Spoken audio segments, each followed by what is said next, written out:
Hello. I want to review a few concepts from the last class that are important for you to work on the homework problems for the week of September 6th. We talked about head losses and we used the Darcy-Weisbach equation, first of all. And with the Darcy-Weisbach equation, you have to calculate a friction factor, and the friction factor is calculated using the Moody diagram or several curve fit formulas. In this class, we'll be using mostly the Moody diagram. One concept that's important is the what we call the slope, which is the head losses due to friction divided by the length of the pipe. We'll see this quite often, and you can see that you can calculate that using the Darcy-Weisbach equation. So here you have over L would be the friction factor, velocity squared, V to D. So as I mentioned, for the Reynolds, the friction factor, you need to know the Reynolds number. This is the kinematic viscosity, so you need to also know the relative roughness. So this is what I call the Reynolds number, and you read the chart to find the friction factor to then calculate the head loss due to friction. This is the Moody chart, and of course here with the relative roughness and the Reynolds number, you have to enter, and let's say that this is your relative roughness. You go to it, and the point at which they intersect, then you move directly to the left to find the friction factor.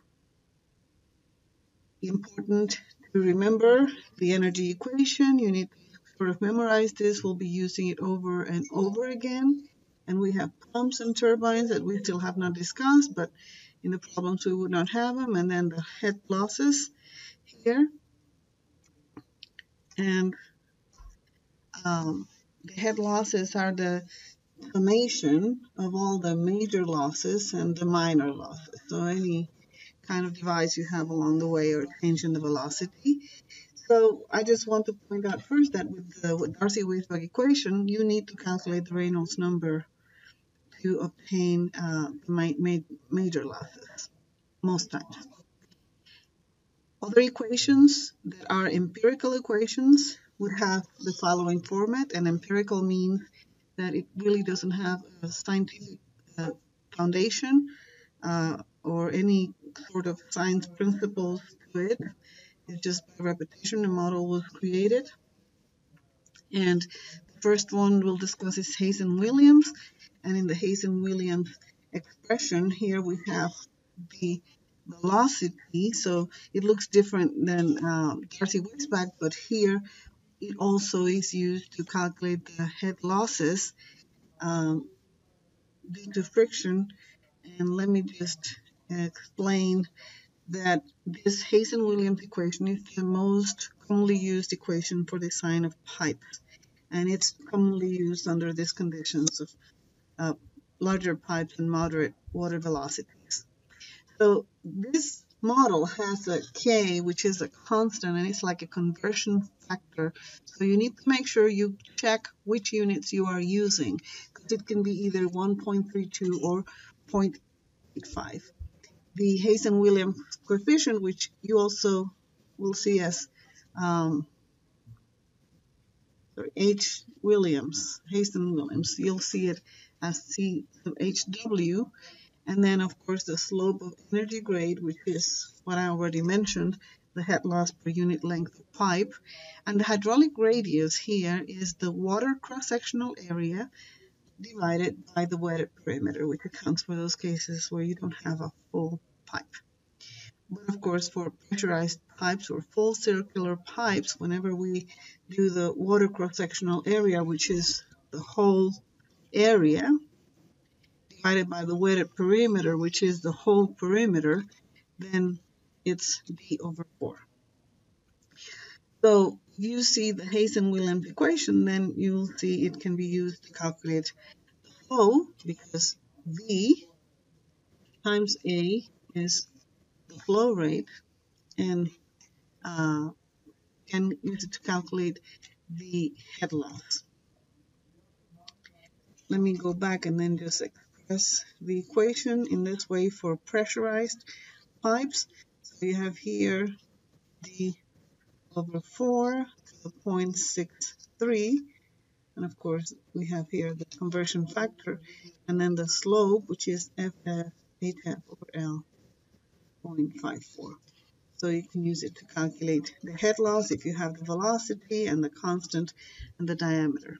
But you do not need to calculate the Reynolds number using Hazen-Williams like you did with Darcy-Weisbach. So the Hazen-Williams coefficient, it depends on the pipe material, and also like in the case of cast iron, it also is affected by the age of the pipe. Value of 100 is a pretty good value.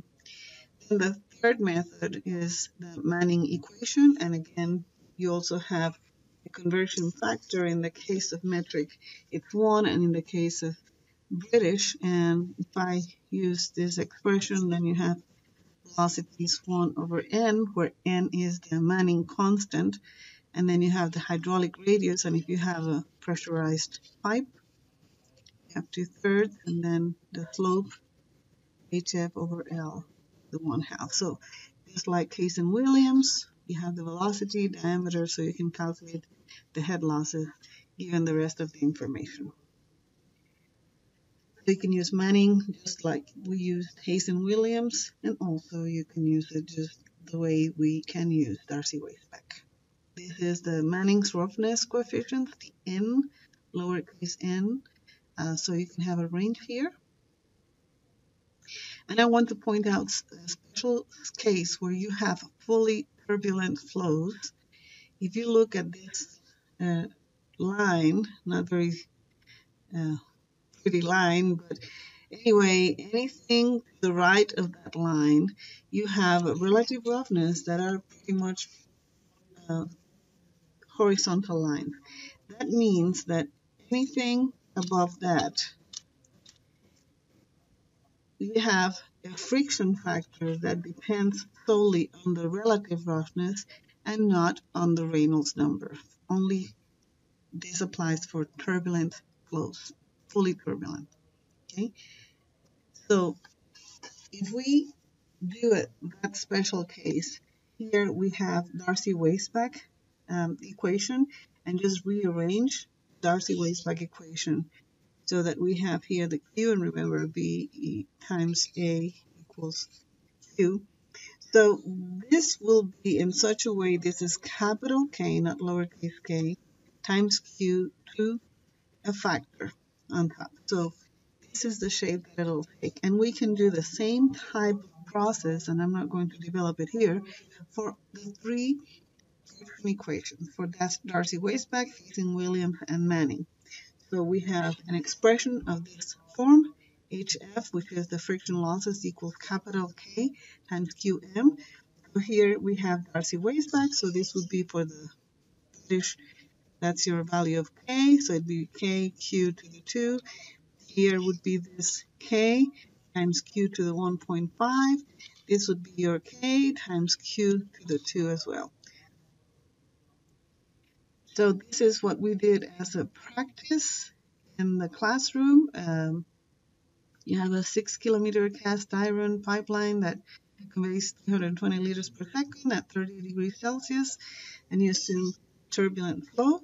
So that we'll use the later equations that I just showed, and you need to calculate the head loss using the three methods. It is important that you become mathematically proficient in this. Remember that this is just going to be one of maybe 6 or 7 problems for the exam, so you need to make sure you practice the suggested homeworks, the in-class homeworks, and also whatever we do in class as examples. This here shows the results, and you have access to these in your Blackboard course module. So here's using Darcy-Weisbach, and of course In this example, they went through the process of the Darcy wasteback, but if it's fully turbulent flows, then it depends mostly on the relative roughness to get the friction factor. So not the Reynolds number, but if you do that, you should get the same thing as with the shape of the equation. And then we have here Hayes and Williams and Manning. I hope this helps.